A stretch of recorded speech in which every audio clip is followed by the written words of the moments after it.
On April 28, 2025, millions across Spain and Portugal were plunged into darkness. It was sudden, unexpected, and sent shockwaves across Europe's energy community. What really caused this Iberian blackout? And more importantly, could this be a sign of things to come for the rest of Europe? Let's dive deep. It was a seemingly normal Monday. Peninsular Spain's electricity demand was average for the season, comfortably met by a generation capacity of over 125 gigawatts, powered largely by renewables. With 32 gigawatts of solar PV and 31 gigawatts of wind, Spain was showing the world how green power could run a country. By midday, photovoltaic solar alone was supplying over 50% of demand.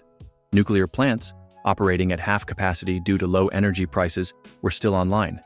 Excess power was being exported to France, Portugal, and Morocco, and stored via pumped hydro. Everything was going perfectly, until it wasn't. At 12:33 p.m., a massive disturbance hit. In under 5 minutes, solar generation plummeted from 18,000 megawatts to 8,000 megawatts.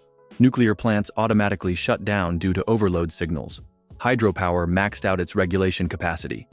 And then, total grid failure. Phones went down. Landlines failed. Rumors spread of cyber attacks and a pan-European blackout. But it was soon confirmed. The Iberian Peninsula stood alone in the dark. Several anomalies occurred just before the crash. Wind power spiked after a lull. France, detecting instability, suddenly stopped importing from Spain.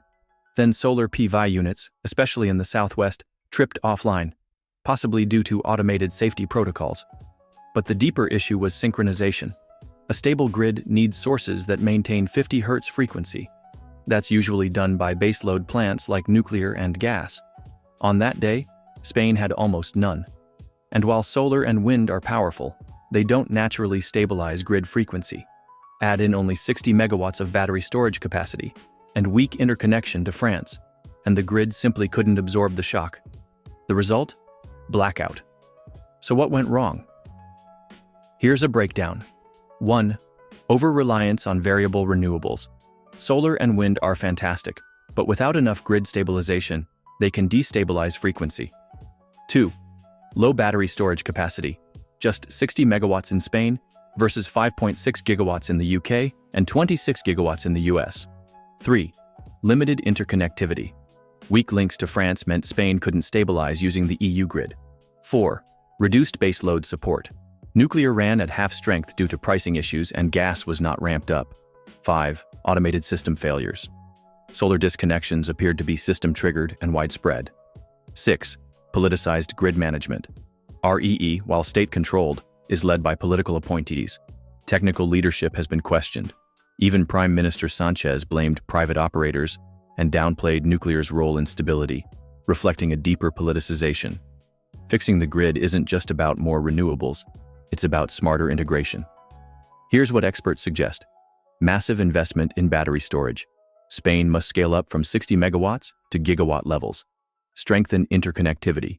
Build more robust links to the EU grid, especially France. Hybrid systems. Maintain nuclear and gas support to buffer renewables. Smarter inverters and AI control systems to help solar react to frequency dips. Independent grid governance. Keep politics out and let engineers lead. Spain's blackout is a wake-up call, not just for Iberia, but for all of Europe. The green transition is necessary, but it must be resilient.